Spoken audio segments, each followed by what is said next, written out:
Página 18. La máquina que cambió al mundo. Womack, Jones, Ross, 1992. Capítulo 2. El auge y la caída de la producción en masa. 2.2 Producción en masa. El modelo T de 1908 fue el 20º diseño de Henry Ford en un periodo de 5 años que comenzó con la producción del modelo A original en 1903. Con el modelo T, Ford finalmente alcanzó dos objetivos. Tenía un automóvil diseñado para fabricarse en serie, como diríamos hoy, y además era, en términos actuales, fácil de usar. Casi cualquiera podía conducirlo y repararlo sin necesidad de chofer ni mecánico. Estos dos logros sentaron las bases para un cambio revolucionario en la dirección de toda la industria automotriz.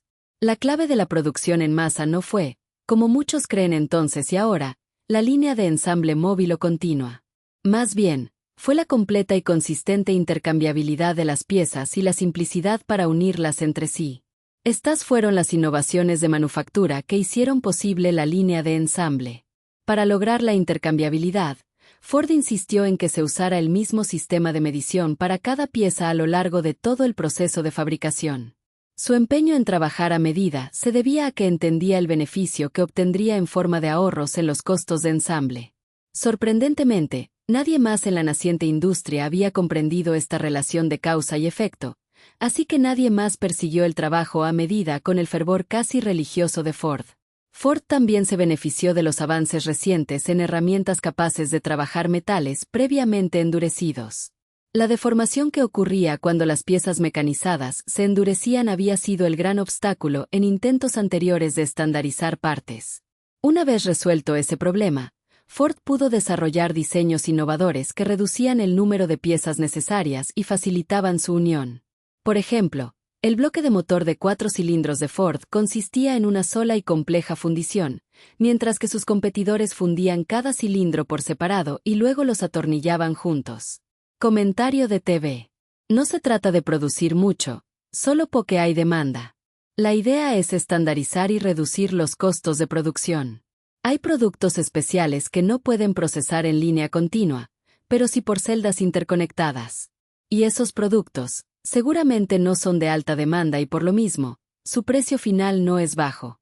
Si es posible, lo que se quiere conseguir es la utilización de partes estándar, que sean fáciles de conseguir y que no tengan variación. A mayor producción, precios de venta accesibles, más clientes y más oportunidad de innovaciones para mantener al cliente cautivo. No se trata de producir mucho solo porque existe demanda, sino de estandarizar procesos y reducir costos para que la producción sea sostenible y competitiva. En efecto, hay productos especiales que no pueden fabricarse en una línea continua, pero sí en celdas interconectadas, donde cada célula se encarga de un conjunto de operaciones y se mantiene la flexibilidad. Estos productos suelen tener baja demanda y, por lo mismo, su precio final no es bajo. La clave está en la utilización de partes estándar, fáciles de conseguir y sin variaciones. Cuando se logra esto, la producción puede escalar, los precios de venta se vuelven accesibles, se atrae a más clientes y se abre la oportunidad de introducir innovaciones constantes para mantener cautivo al mercado. En resumen, la producción en masa no es solo volumen, es economía de escala con estandarización, mientras que la producción en células permite atender nichos especializados sin perder eficiencia.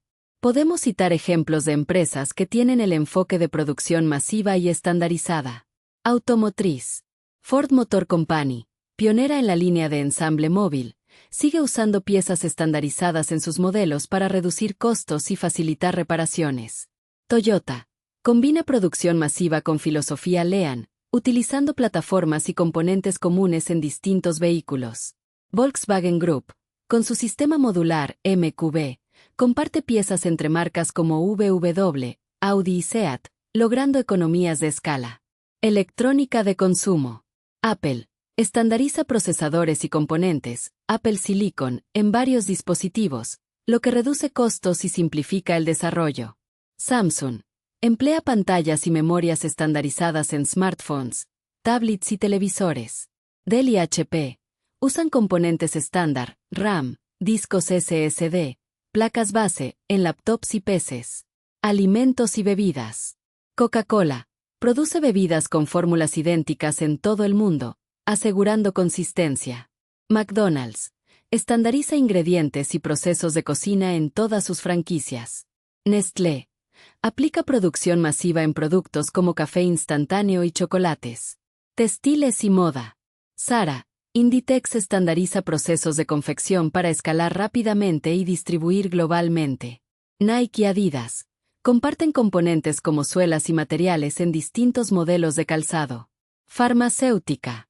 Pfizer produce medicamentos y vacunas estandarizadas a gran escala.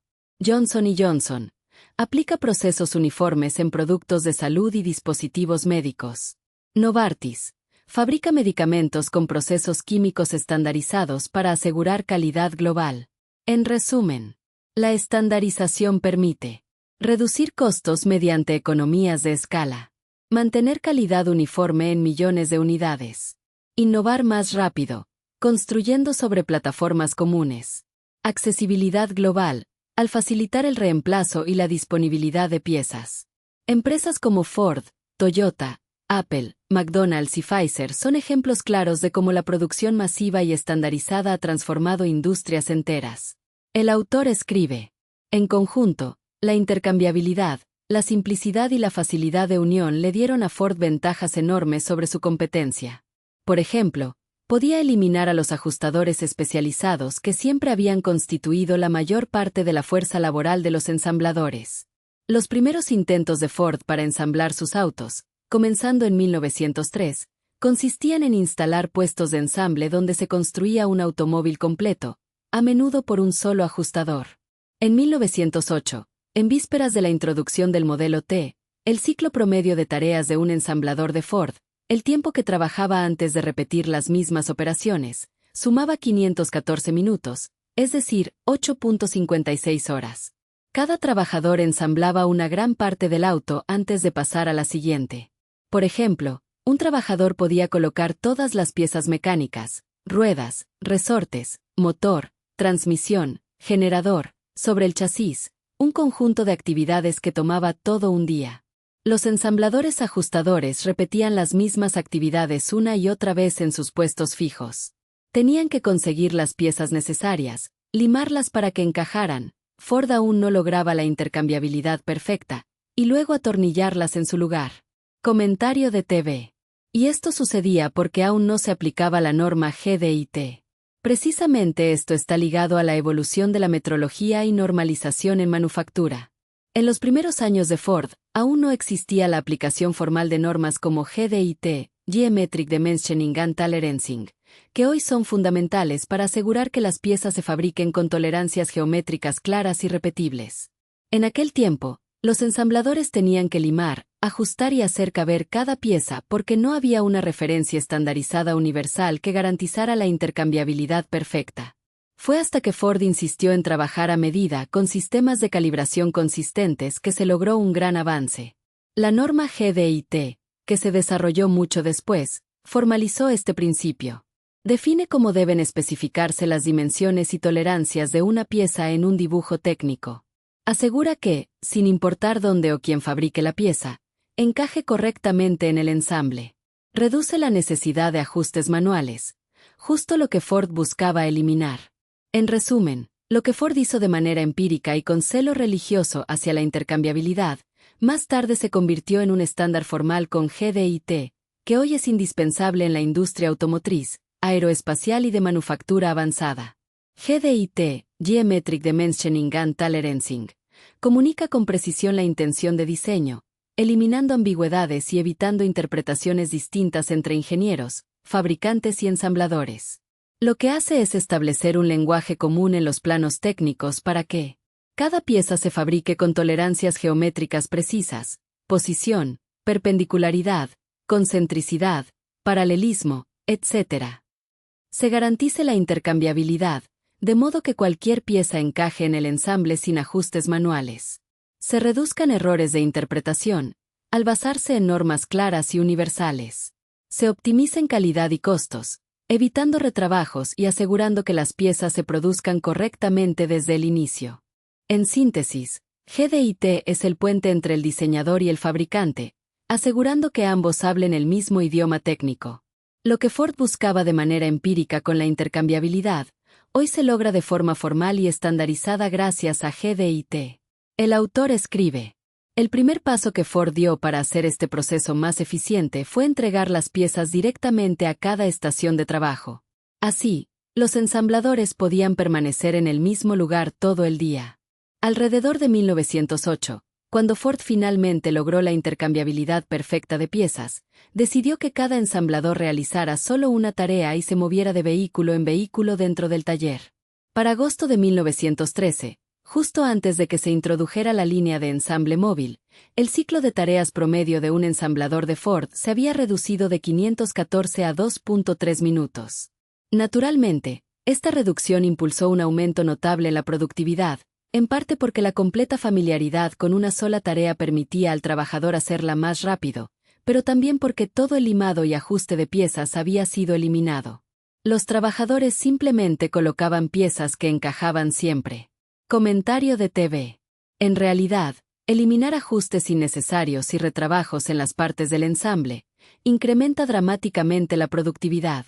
Cada retrabajo es una pérdida de dinero espeluznante. Porque existe algo claro, no tenemos el cuidado para hacer las cosas como se debe, pero si aplicamos tiempo y cuidado para corregir lo que está fuera de ajuste. Si un líder o gerente actual en 2026 permite esos despilfarros, debería ser cesado inmediatamente. En términos prácticos, un retrabajo consume tiempo adicional que nunca se recupera. Requiere mano de obra especializada que podría estar agregando valor en otra parte. Genera desperdicio de materiales y, muchas veces, afecta la calidad final. Lo más grave, revela que el proceso no está bajo control, porque se dedica más cuidado a corregir que a hacer bien desde el inicio. Cuando un líder o gerente permite que esto se normalice, está aceptando un despilfarro sistemático. En 2026, con todas las herramientas de calidad, metrología y estandarización disponibles, como GDIT, SPC, LEAN, Six Sigma, tolerar retrabajos es casi imperdonable. La siguiente frase es muy fuerte pero cierta. Si un gerente permite esos despilfarros, debería ser cesado inmediatamente, porque está comprometiendo la competitividad de la empresa y la confianza del cliente. En esencia, la productividad moderna no se logra trabajando más horas ni corrigiendo errores, sino haciendo las cosas bien desde el principio. El autor escribe: las innovaciones de Ford debieron significar enormes ahorros frente a las técnicas anteriores de producción, que requerían que los trabajadores ajustaran cada pieza imperfecta. Desafortunadamente, la importancia de este gran salto hacia la producción en masa pasó en gran medida desapercibida, así que no tenemos estimaciones precisas del esfuerzo y dinero que ahorró la división minuciosa del trabajo y la intercambiabilidad perfecta. Lo que sí sabemos es que fue sustancial, probablemente mucho mayor que los ahorros que Ford obtuvo en el siguiente paso, la introducción en 1913 de la línea de ensamble de flujo continuo. Ford pronto reconoció el problema de mover al trabajador de puesto en puesto. Caminar, incluso solo un par de metros, tomaba tiempo, y los atascos eran frecuentes cuando los trabajadores más rápidos alcanzaban a los más lentos. La genialidad de Ford en la primavera de 1913, en su nueva planta de Highland Park en Detroit, fue la introducción de la línea de ensamble móvil, que hacía pasar el auto frente al trabajador estacionario. Esta innovación redujo el ciclo de tiempo de 2.3 minutos a 1.19 minutos. La diferencia estaba en el tiempo ahorrado al mantener al trabajador quieto en lugar de caminando, y en el ritmo más rápido que la línea móvil podía imponer. Comentario de TV. La primera línea de ensamble móvil de Ford en 1913 involucraba alrededor de 140 operarios trabajando en conjunto, cada uno con tareas específicas y repetitivas. Este cambio redujo drásticamente los tiempos de producción y marcó el inicio de la producción en masa moderna. La planta de Highland Park era enorme, y lo más impresionante era la longitud de la línea de ensamble. En 1913, cuando Ford introdujo la línea móvil para el modelo T, el sistema de cintas transportadoras llegó a medir aproximadamente 150 metros de largo en su primera configuración. Con el tiempo, conforme se perfeccionó y se añadieron más estaciones de trabajo, la línea se extendió aún más, llegando a superar los 700 metros en algunas secciones de la planta. Esto permitía que el chasis avanzara lentamente mientras más de un centenar de operarios realizaban tareas específicas en secuencia. Impacto de esa longitud. Permitía dividir el trabajo en operaciones muy pequeñas y repetitivas. Facilitaba que el flujo fuera continuo, sin interrupciones. Hizo posible que el tiempo de ensamblaje de un modelo te bajara de 12 horas a apenas 1 hora y 33 minutos. En su época, Highland Park fue considerada la catedral de la industria, porque no solo era enorme físicamente, sino que representaba un cambio radical en la manera de producir bienes. En resumen, la línea de ensamble de Ford medía inicialmente unos 150 metros, pero llegó a extenderse a más de 700 metros, ocupando un espacio monumental dentro de la planta. El autor escribe: con este cambio tan visible, la gente finalmente comenzó a prestar atención, y contamos con relatos bien documentados del esfuerzo de manufactura que esta innovación ahorró. Los periodistas Horace Arnold y Fay Faurote, por ejemplo, escribiendo en Engineering Magazine en 1915, compararon el número de piezas ensambladas por la misma cantidad de trabajadores usando técnicas estacionarias y móviles, y dieron al mundo una imagen vívida y dramática de lo que Ford había logrado. Este cuadro muestra cómo la transición de Ford de la producción artesanal a la producción en masa redujo radicalmente el tiempo y esfuerzo necesarios para ensamblar un automóvil. A fines de 1913, construir componentes principales como el motor, el magneto y el eje aún requería cientos de minutos de trabajo, incluso cuando ya existían piezas intercambiables y división del trabajo. Pero para la primavera de 1914, una vez introducida la línea de ensamble móvil, el esfuerzo cayó drásticamente. El motor pasó de casi 600 minutos a poco más de 200, el magneto de 20 a 5, el eje de 150 a 26, y el tiempo total para integrar los componentes principales en un vehículo completo bajó de 750 minutos a solo 93.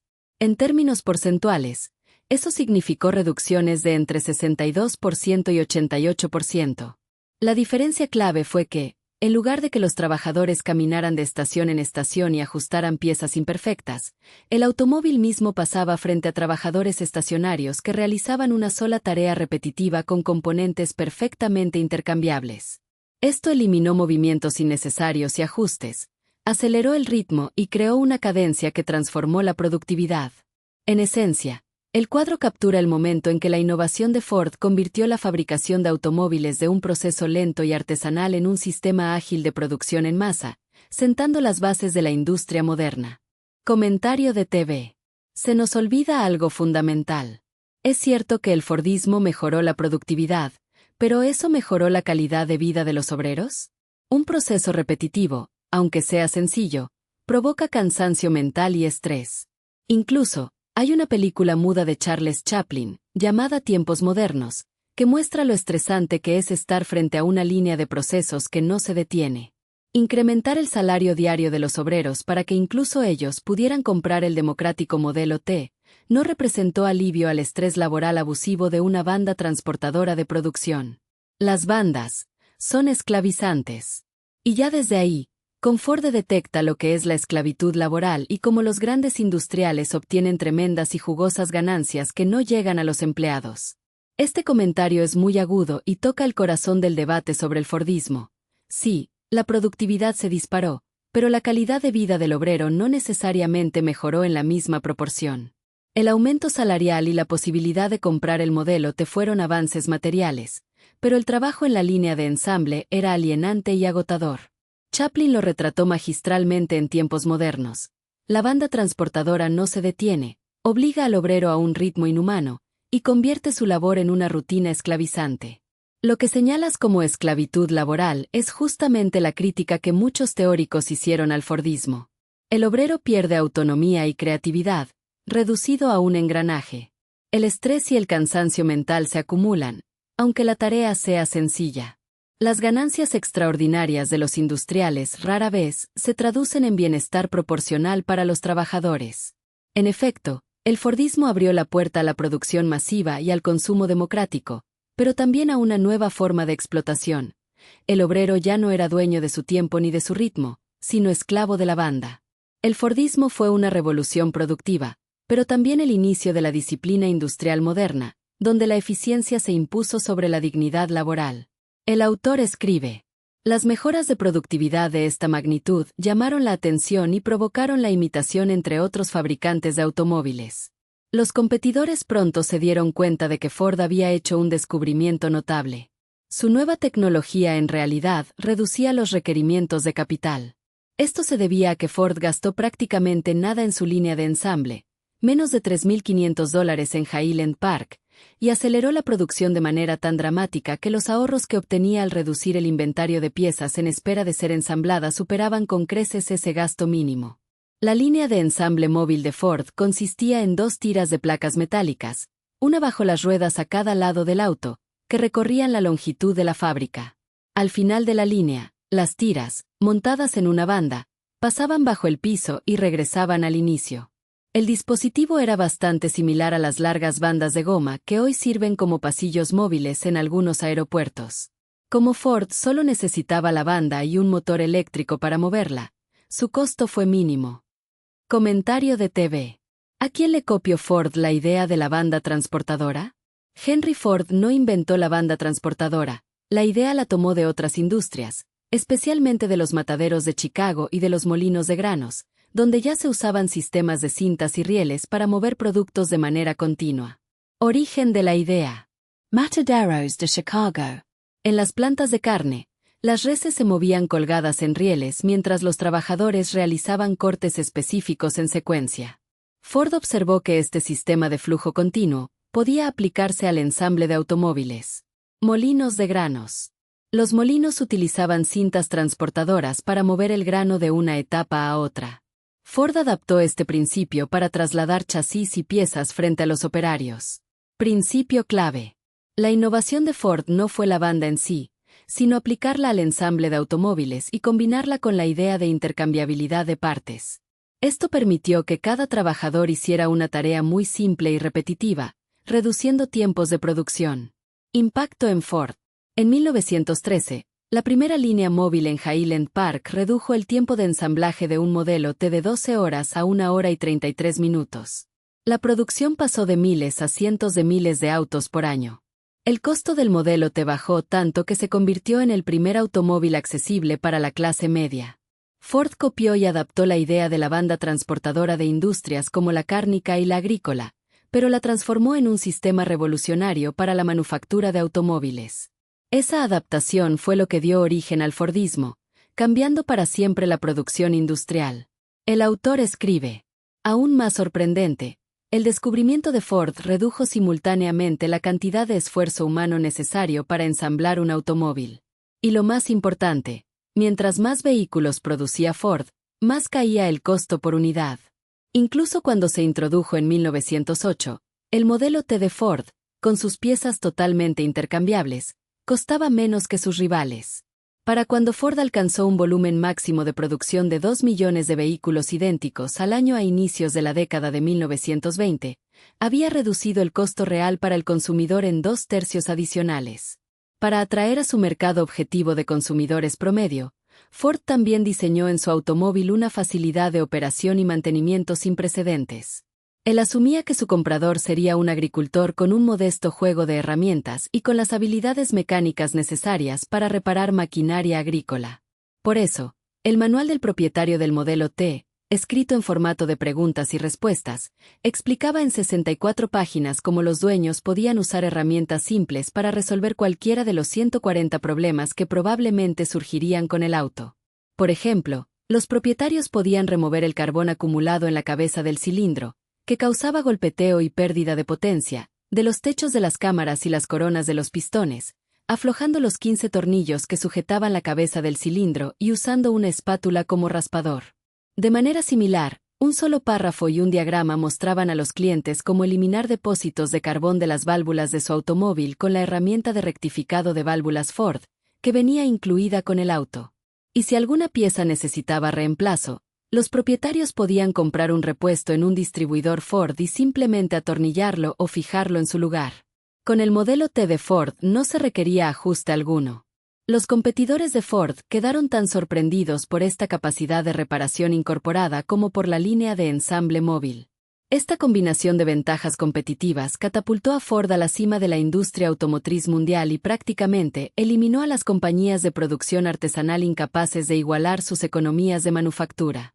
Como señalamos antes, sin embargo, Algunos productores europeos basados en la artesanía, dedicados a autos de lujo de volumen ultra bajo, podían ignorar el empuje de la producción en masa. La producción en masa de Henry Ford impulsó la industria automotriz por más de medio siglo y eventualmente fue adoptada en casi todas las actividades industriales de Norteamérica y Europa. Ahora, sin embargo, esas mismas técnicas, tan arraigadas en la filosofía de manufactura, están obstaculizando los esfuerzos de muchas compañías occidentales por avanzar hacia la producción esbelta, Lean Production. ¿Cuáles son exactamente las características de la producción en masa, tal como la inició Ford en 1913 y que aún persisten en tantas compañías hoy en día? Veámoslo. Comentario de TV.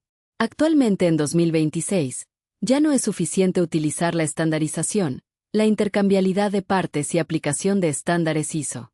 Ahora, la idea es exprimir al máximo el proceso, sin sacrificar calidad ni atención al cliente.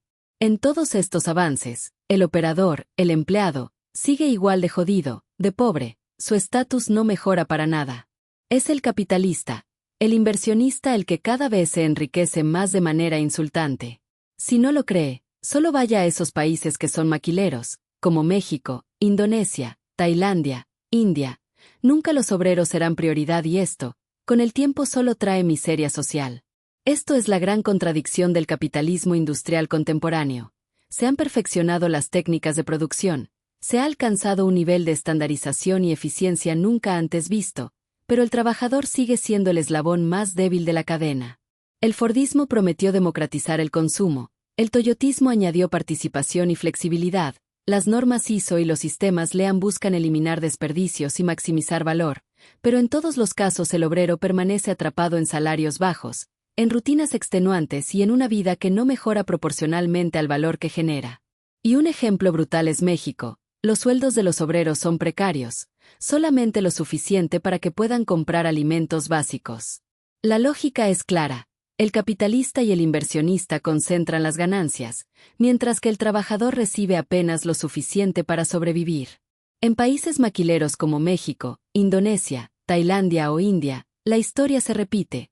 Las plantas producen millones de piezas y ensamblan miles de productos para el mercado global, pero los obreros viven en colonias marginadas, con acceso limitado a servicios de salud, educación y vivienda digna. El discurso empresarial habla de competitividad, calidad y atención al cliente, pero nunca coloca al trabajador en el centro. El proceso se ha vuelto más sofisticado, ya no basta con intercambiabilidad de partes, ahora se busca exprimir cada segundo del ciclo de producción, reducir tiempos de cambio, eliminar movimientos innecesarios, automatizar tareas. Sin embargo, la presión sobre el obrero es mayor. Debe adaptarse a ritmos más rápidos, a métricas más estrictas, a supervisión constante. El estrés laboral no desaparece, se transforma en nuevas formas de control y vigilancia. La injusticia está en que el progreso técnico no se traduce en progreso humano. La riqueza se acumula en la cúspide, mientras la base sigue igual de pobre. El obrero es indispensable para el sistema, pero invisible en la distribución de beneficios. Esa es la raíz de la miseria social. Sociedades enteras que producen para otros, pero no logran salir de la precariedad. En conclusión, el capitalismo industrial ha perfeccionado la máquina, pero ha olvidado al hombre. La productividad se celebra, las ganancias se multiplican, pero la dignidad del trabajador sigue siendo sacrificada en nombre de la eficiencia. Esa es la verdadera esclavitud moderna, no cadenas físicas, sino la banda transportadora, el cronómetro, la métrica, el salario insuficiente y la promesa incumplida de un futuro mejor. Página 20.